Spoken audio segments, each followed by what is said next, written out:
Hello everyone. Today we'll start a new chapter of your Moments book. That is your fourth chapter in the Kingdom of Fools. And it is written by A.K. Ramanujan.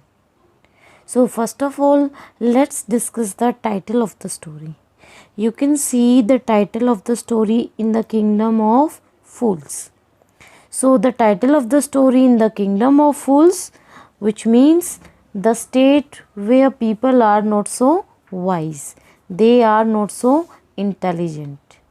So in this story, the king and his ministers and his advisors are fools. That means that they are not so wise and intelligent.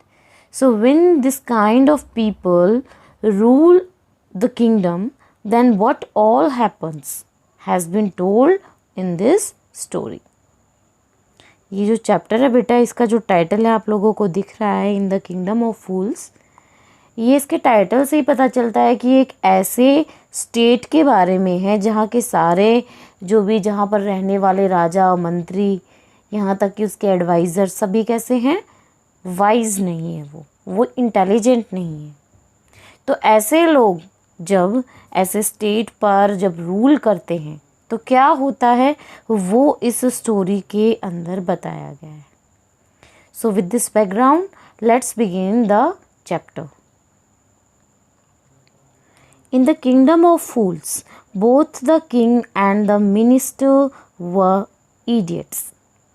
So here idiots means the people who are not intelligent. So यहाँ पे writer बताते हैं कि जो kingdom of फूल्स हैं वहाँ पे king और उसके जो मिनिस्टर हैं बोथ वर अनइंटेलिजेंट, कि वहाँ के राजा और मंत्री कैसे हैं, वो मूर्ख हैं, वो इडियट्स हैं। They did not want to run things like other kings. So they decided to change night into day and day into night. अब वो क्या चाहते हैं? The king and his minister did not want to run their kingdom like other kings did. कि जिस तरह से दूसरे राज्य के जो राजा होते हैं, जो जिस तरह से अपना शासन चलाते हैं, अपने देश में जो रूल करते हैं वो, तो उस तरह से किंगडम ऑफ फूल्स के जो किंग और मिनिस्टर है वो अपने साम्राज्य को वैसे नहीं चलाना चाहते, यानी कि अपने मन मुताबिक अपने अकॉर्डिंग वो वहाँ पर शासन करना चाहते हैं। इसीलिए उन्होंने क्या किया है, so they decided to do something different.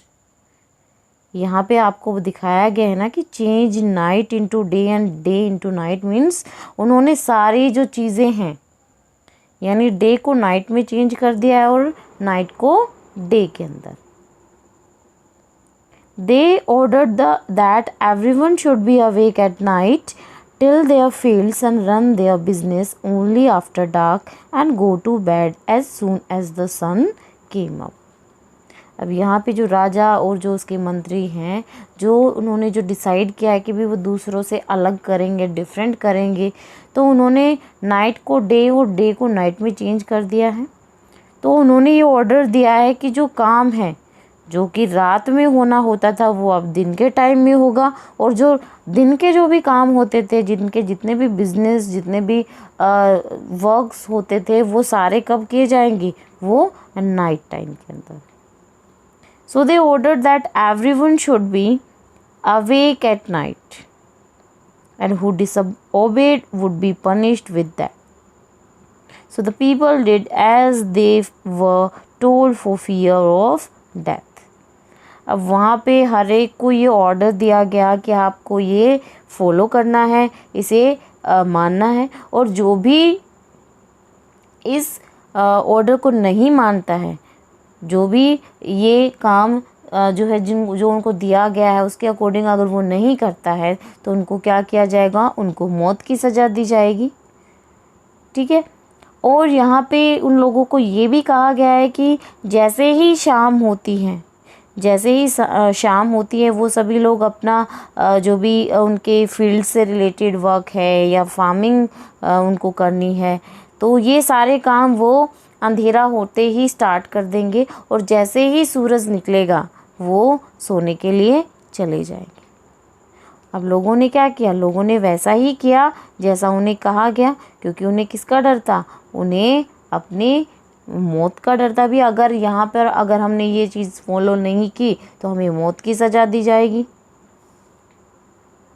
The king and the minister were dilated at the success of the project. अब किंग और मिनिस्टर उन्होंने ये देखा कि जो उन्होंने जो ऑर्डर यहाँ पर कन्वे किया है अपने किंगडम के अंदर, तो लोग इतने डर गए हैं कि उन्होंने जो है ओबे करने से, किंग के ऑर्डर को ओबे करने से मना नहीं किया, क्योंकि उन्हें डर था they would be sentenced with death penalty. क्योंकि उन्हें पता था कि अगर उन्होंने ये कहा नहीं माना, उन्होंने इस ऑर्डर को फॉलो नहीं किया, तो उन्हें डेथ की पेनल्टी दी जाएगी। हालांकि ये जो ऑर्डर उन लोगों को बहुत ज़्यादा स्ट्रेंज लग रहा था, लेकिन फिर भी उन्होंने इस ऑर्डर को फॉलो किया। सो किंग और जो मिनिस्टर थे वहाँ के, वो सब क्या हो गए, delighted means they were very happy because all the people in the kingdom were following their order, कि वहाँ के सारे लोग क्या कर रहे थे, उनके ऑर्डर को फॉलो कर रहे थे। One day a guru and his disciple arrived in the city, and it was a beautiful city. It was broad daylight, but there was no one about. अब आगे यहाँ से कहानी स्टार्ट होती है कि एक बार क्या होता है कि एक बार एक संत अपने शिष्य के साथ, एक गुरु अपने शिष्य के साथ उस किंगडम ऑफ फूल्स, उस मूर्खों की नगरी में पहुँचता है। और वो क्या देखता है, वो दोनों ये देखते हैं कि भाई ये तो बड़ी सुंदर नगरी है, यहाँ पे तो हर एक चीज़ बहुत सुंदर है, ये तो बड़ी सुंदर नगरी है। And it was a Sunny day, but could not find anyone around. Sunny day था ये, अच्छा उजाला था दिन का, लेकिन वहाँ उन्हें देखने को कोई भी नहीं मिला, आसपास कोई नहीं था। सो दे वर सरप्राइज्ड, तो वो हैरान हो गए।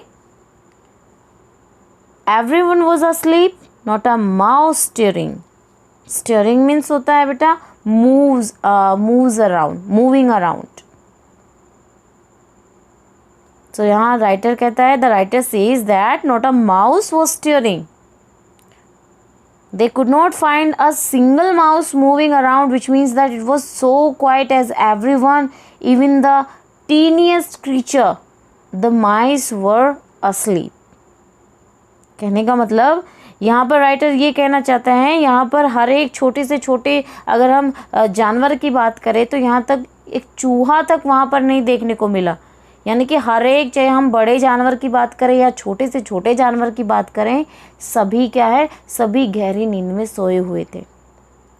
Even the cattle had been taught to sleep by day.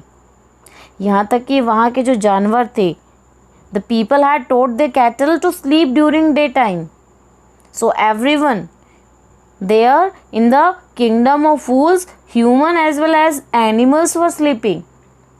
कि वहाँ किंगडम ऑफ फूल्स के अंदर, उस मूर्खों की नगरी के अंदर, लोगों ने अपने जानवर तक को दिन में जो है रात में जो है दिन में सोने के लिए उनको सिखाया गया था कि भाई आपको दिन के अंदर सोना है। तो यहाँ पर हम ये मानकर चल सकते हैं कि वहाँ पर ह्यूमन के साथ साथ जितने भी एनिमल्स थे, सभी लोग वहाँ पर सोए हुए थे। The two strangers were amazed by what they saw around them and wandered around town till evening. And when suddenly the whole town woke up and went about its nightly business. तो यहाँ पे ये जो दोनों strangers हैं, they became shocked and surprised. Amazed means shocked and surprised. तो ये जो दोनों स्ट्रेंजर्स है, गुरु और उसका शिष्य, जब ये मूर्खों की नगरी में पहुंचते हैं तो वो इस चीज़ से अवेयर नहीं थे कि भाई इस तरह का कोई ऑर्डर जो है यहाँ इस सिटी के अंदर जो है राजा ने दिया हुआ है। So they were surprise to see that everyone was sleeping during the day time. तो वो ये देखकर परेशान हो गए, हैरान हो गए कि यहाँ पर तो सभी लोग दिन के टाइम में सो रहे हैं। So they kept on wandering around in the whole city, and as soon as it was night, everyone woke up and started doing their work. तो वो पूरे दिन उस नगरी के अंदर घूमते रहे, और जैसे ही रात हुई वहाँ पर हर एक जग जाता है, वहाँ पर हर एक जग गया और सभी ने अपना काम करना शुरू कर दिया।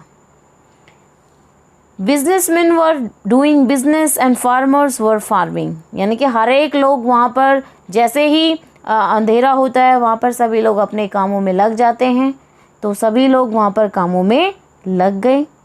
The two men were hungry.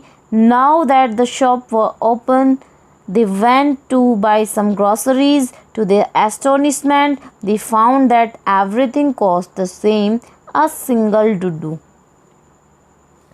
अब वो दोनों जो स्ट्रेंजर्स थे वो क्या थे, उन दोनों को बहुत ज़्यादा भूख लगी हुई थी क्योंकि वो भूखे थे।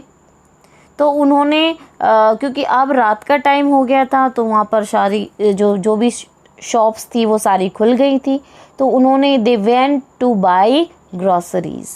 लेकिन वो सरप्राइज़ हो गई ये देखकर कि यहाँ पर सभी शॉप पर जो भी वो चीज़ ख़रीदना चाहते हैं उन सब का कॉस्ट क्या है, 1 single duddu. So what is duddu? Duddu here means money in Kannada language. जो कन्नड़ लैंग्वेज होती है उसके अंदर डुडू जो होता है मनी होता है। तो वो लोग हैरान हो गए ये जानकर कि भाई यहाँ पर तो हर एक चीज़ का कॉस्ट सेम है और वो है 1 single duddu. So whether they bought a measure of rice और bunch of bananas, it cost a duddu. The guru and his disciple were delighted, they had never heard of anything like this. They could buy all the food they wanted for a rupee. अब उन्होंने जब ये देखा कि भाई सारी चीज़ों की कीमत तो एक जैसी है, चाहे वो एक बड़ा सा बंच बनाना का ख़रीदना चाहते हैं या फिर वो एक बिग बैग ऑफ राइस ख़रीदना चाहते हैं, इट कॉस्टेड ओनली 1 डुडू। यानी सभी का कॉस्ट सेम है, सभी का प्राइस इस किंगडम ऑफ फूल्स के अंदर सेम है। So the guru and his disciple were very happy because the food in this kingdom was very cheap and you could buy a lot of food just for a rupee। यानी कि आप अगर कोई अपने लिए खाना ख़रीदना चाहते हैं, अपने लिए फ़ूड ख़रीदना चाहते हैं तो आप उसे केवल 1 रुपये के अंदर उसको ख़रीद सकते हैं, क्योंकि इस किंगडम ऑफ फूल्स के अंदर जो फूड था it was very cheap. So when they had cooked and eaten, the Guru realized that this was a kingdom of fools and it would not be good idea for them to stay there। जब उन लोगों ने खाना पकाया और खाया तो गुरु को तभी रियलाइज़ हुआ कि भाई ये जो किंगडम है it was a kingdom of fools and he decided not to stay there any longer because it was unsafe for them. कि गुरु को रियलाइज़ हुआ कि भाई ये नगरी जो है, मूर्खों की नगरी, ये सामान्य नगरी तो नहीं लगती है, यहाँ के तो सभी लोग जो है मूर्ख हैं। तो यहाँ पर उसने फ़ैसला किया कि भाई यहाँ पर और ज़्यादा ठहरना जो है खतरे से खाली नहीं है और ये उनके लिए बिल्कुल भी सेफ़ प्लेस नहीं है। This is no place for us, let's go, he said to his disciple, but the disciple did not want to leave the place. Everything was cheap here and all he wanted was good, cheap food. अब वो गुरु अपने शिष्य को कहता है, the wise guru told his disciple, वो क्या बताता अपने डिसिपल को कि the place was not right for them, कि ये जो जगह है ये उनके लिए बिल्कुल ठीक नहीं है और उन्हें ये जगह एकदम तुरंत जो है छोड़ देनी चाहिए। लेकिन वहाँ पर जो डिसिपल है वो उस जगह को छोड़कर नहीं जाना चाहता है। So the guru said, they all are fools, this won't last very long and you can't tell what they will do to you next. अब गुरु अपने शिष्य को बताता है कि ये जो प्लेस है ये बिल्कुल सेफ़ नहीं है, तो यहाँ पर रहना खतरे से खाली नहीं है, हमें यहाँ से चले जाना चाहिए, क्योंकि ये सारे कैसे हैं, ये सारे मूर्ख हैं और यहाँ पर ज़्यादा दिन तक जो है टिक कर नहीं रहा जा सकता, क्योंकि ये राइट प्लेस उनके लिए बिल्कुल भी नहीं है। So they all are fool and they all are very dangerous, so the kingdom would not last for a long time and they could harm them too. Means कि ये जो उनका साम्राज्य है ये बहुत ज़्यादा देर तक नहीं चलेगा, यहाँ पर ज़्यादा देर तक रहना खतरे से खाली नहीं है, और ये हमें किसी भी टाइम हमें नुकसान पहुंचा सकते हैं। But the disciple would not listen to the Guru's wisdom. He wanted to stay. The Guru finally gave up and said, "Do what you want. I'm going," and left. लेकिन अब जो डिसिपल है वो अपने गुरु की बात बिल्कुल भी नहीं सुनना चाहता है, वो ना ही समझने की कोशिश करना चाहता है। तो जो गुरु है वो उसे बार बार ये बता रहा है कि बेटा जो यहाँ पे सारे लोग कैसे हैं, ये सारे मूर्ख हैं, यहाँ पर रहना खतरे से खाली नहीं है। क्योंकि ये जो गुरु है ये क्या कर सकता है, ये जो इसकी जो सिक्स सेंस हैं वो बहुत अच्छे से काम करती है, ये भविष्य को पढ़ सकता है कि आगे क्या होने वाला है। तो ये अपने शिष्य को पहले से ही चेतावनी दे रहा है कि यहाँ पर नहीं रहना चाहिए, लेकिन वो जो शिष्य है वो यहीं रुकना चाहता है। तो आखिरकार गुरु हार मान लेता है और वो कहता है कि जैसा तुम चाहते हो वैसा करो, मैं यहाँ से जा रहा हूँ, और ऐसा कहकर वो चला जाता है। The disciple stayed on, ate his fill every day, bananas, ghee and rice and wheat, and grew fat like a street side scared bull. अब वहाँ पे वो शिष्य जो है, he stayed back in the kingdom of fools, and every day he ate a lot of food, due to which he becomes fat as a huge bull. अब गुरु वहाँ से चला जाता है, लेकिन शिष्य खाने के लालच में, क्योंकि वो खाने का बहुत ज़्यादा शौकीन है और यहाँ पर जो खाना है वो बहुत ज़्यादा सस्ता है, तो वो वहीं रुक जाता है पीछे, और रोज़ाना बहुत सारा खाना खाकर वो एक जो बड़ा सा बुल होता है, जो सांड होता है, उसके जितना वो मोटा हो जाता है। One bright day, a thief broke into a rich merchant's house. He had made a hole in the wall and sneaked in. And as he was carrying out his loot, the wall of the old house collapsed on his head and killed him on the spot. अब यहाँ से कहानी start होती है कि एक बार क्या होता है कि एक जो चोर है, एक जो थीफ है, वो एक मर्चेंट के हाउस में एंटर करता है। ब्रोक इनटू का मतलब होता है किसी के घर में चुपचाप घुस जाना, और इसके लिए वो क्या करता है, वो एक हॉल बनाता है दीवार के अंदर, ताकि वो स्नीक्ड इन मतलब वो उसके अंदर जा सके। और जैसे ही वो उस घर से सारा लूट का सामान लेकर बाहर निकलने ही वाला होता है कि तभी जो उस घर की दीवार है वो उसके ऊपर गिर जाती है। कोलैप्स्ड मीन्स फेल डाउन, वो उसके सर पर गिर जाती है और वो वहीं पर मर जाता है। His brother ran to the king and complained, "Your Highness, when my brother was pursuing his ancient trade." अब उसका भाई, चोर का जो भाई है, वो क्या करता है, वो राजा के पास अपनी शिकायत लेकर जाता है और राजा के सामने रिक्वेस्ट करता है। यहाँ पर परस्यूइंग का मीनिंग है follow, and ancient trade means refers to theft there, यानी कि चोरी करने के लिए यहाँ पर ये जो पर्टिकुलर वर्ड है एंशियंट ट्रेड, ये यूज़ किया गया है। तो थीफ का जो यंगर ब्रदर है वो राजा के पास जाता है और अपने भाई की कंप्लेन करता है, उसके लिए शिकायत करता है कि जो उसका भाई है, जब वो चोरी कर रहा था घर के अंदर वाइल ही वॉज वर्किंग, तो वो क्या होता है कि उस घर की दीवार उसके सर पर गिर गई और वो वहीं पर मर गया। The merchant is to blame and he should have built a good strong wall. You must punish the wrongdoer and compensate the family for in the injustice. अब वो राजा के सामने कहता है कि मेरा भाई जब अपना काम कर रहा था तो वो दीवार उसके सर पर गिर गई और वो वहाँ मर गया। तो थीफ का जो भाई है वो एडवांटेज उठा रहा है किंग के फुलिशनेस का, यहाँ पर वो उसकी फुलिशनेस का पूरा फ़ायदा उठा रहा है। तो वो कहता है जब मर्चेंट है उसके कारण उसकी जो दीवार है वो जो उसके भाई के ऊपर गिर गई, तो वो ही क्या है, रियल कल्प्रिट है, वो वास्तव में वही अपराधी है, क्योंकि उसी के कारण, क्योंकि उसके घर की दीवार के गिरने के कारण उसका भाई मारा गया। तो वो यहाँ पर किसको दोषी ठहराता है, उस मर्चेंट को। तो वो राजा को रिक्वेस्ट करता है कि यहाँ पर जो मर्चेंट है उसको पनिश किया जाना चाहिए और उसकी जो फैमिली है उसके साथ जो अन्याय हुआ है उसको न्याय दिलाना चाहिए। The king said justice will be done, don't worry, and at once summon the owner of the house.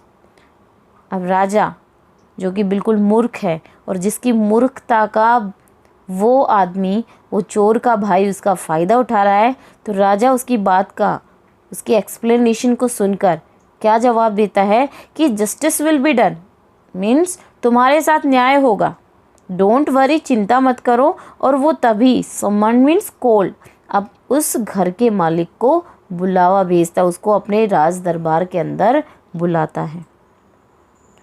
When the merchant arrived, the king questioned him, "What's your name?" "Such and such, your highness." जब वो merchant राजा के पास पहुंचता है तो king उससे question करता है कि तुम्हारा नाम क्या है। तो वो अपना नाम राजा को बताता है। Were you at home when the dead man burgled your house? वो उस ऑनर से पूछता है कि क्या तुम उस टाइम अपने घर में थे जब वो डेड मैन मीन्स वो जो थीफ है, जब वो उस घर में चोरी कर रहा था, तो क्या तुम उस टाइम तुम्हारे घर में थे? Yes my lord, he broke in and the wall was weak and it fell on him.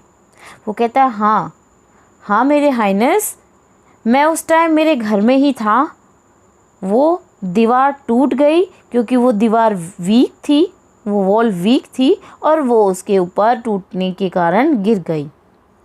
The accused pleads guilty. Your wall killed this man's brother and you have murdered a man. We have to punish you. अब राजा खुश हो जाता है कि ये तो उसने उस दोषी को पकड़ लिया। तो वो कहता है कि यहाँ पर जो दोषी है, जो कल्प्रिट है, उसने अपना अपराध स्वीकार कर लिया है।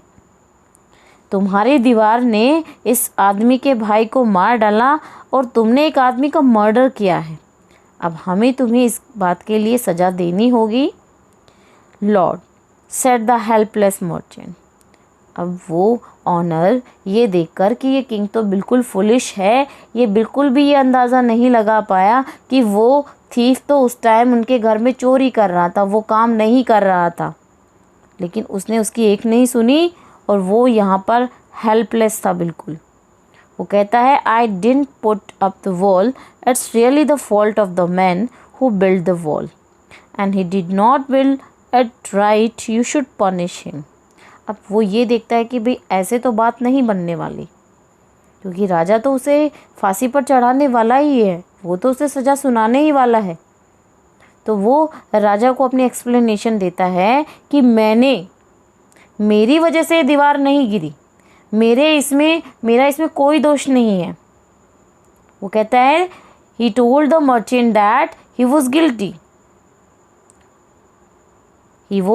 Guilty, the king told the merchant that he was guilty. But यहाँ पे मर्चेंट राजा को बताता है कि इसमें मेरा कोई दोष नहीं है, मैंने दीवार वीक नहीं बनाई, बल्कि ये तो उस आदमी का दोष है जिसने उस दीवार को बनाया है, बिकॉज जिसने उसे प्रॉपरली नहीं बनाया, और आपको उसे ही पनिश करना चाहिए, ना कि मुझे पनिश करना चाहिए। Who is that? My lord, this wall was built in my father's time, I know the man and he is an old man now, he lives near by.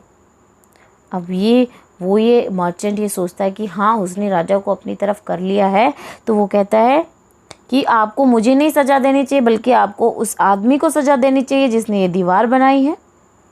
तो राजा उससे पूछता है कि वो कौन है। अब वो आदमी, वो मर्चेंट राजा को आंसर करता है कि ये जो वॉल है मेरे मालिक, ये मेरे फादर के टाइम में बनाई गई थी और मैं उस आदमी को बहुत अच्छे से जानता हूँ। अब वो एक बूढ़ा आदमी हो गया है और वो मेरे नज़दीक ही रहता है। The king sent out messengers to bring in the bricklayer who had built the wall.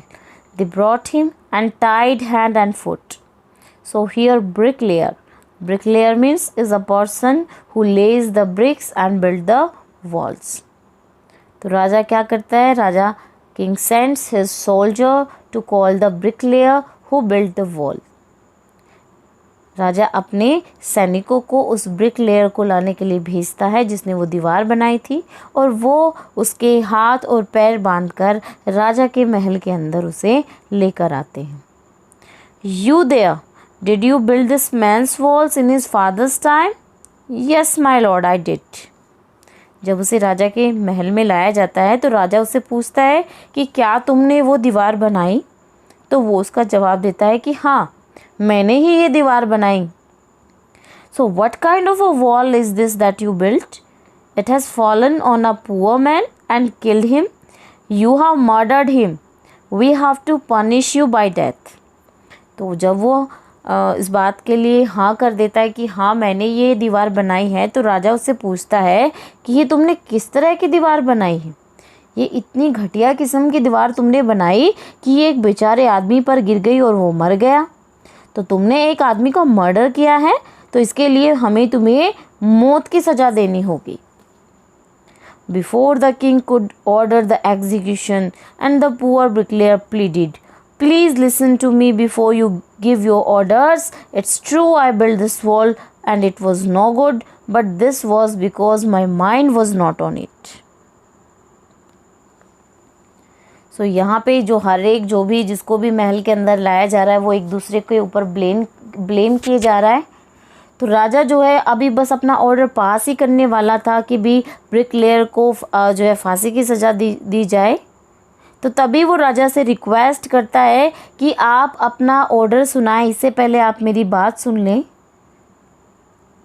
And he agreed that he did not make the wall properly. और वो ये बात भी स्वीकार करता है वो ब्रिकलेयर की हाँ उसने वो दीवार ठीक ढंग से नहीं बनाई, लेकिन उसने ये दीवार क्यों ठीक ढंग से नहीं बनाई इसका भी कारण था।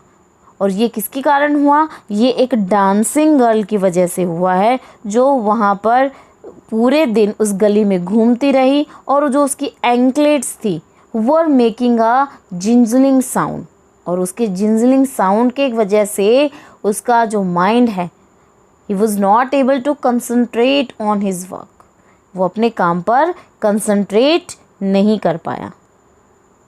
You must get that dancing girl, I know where she lives.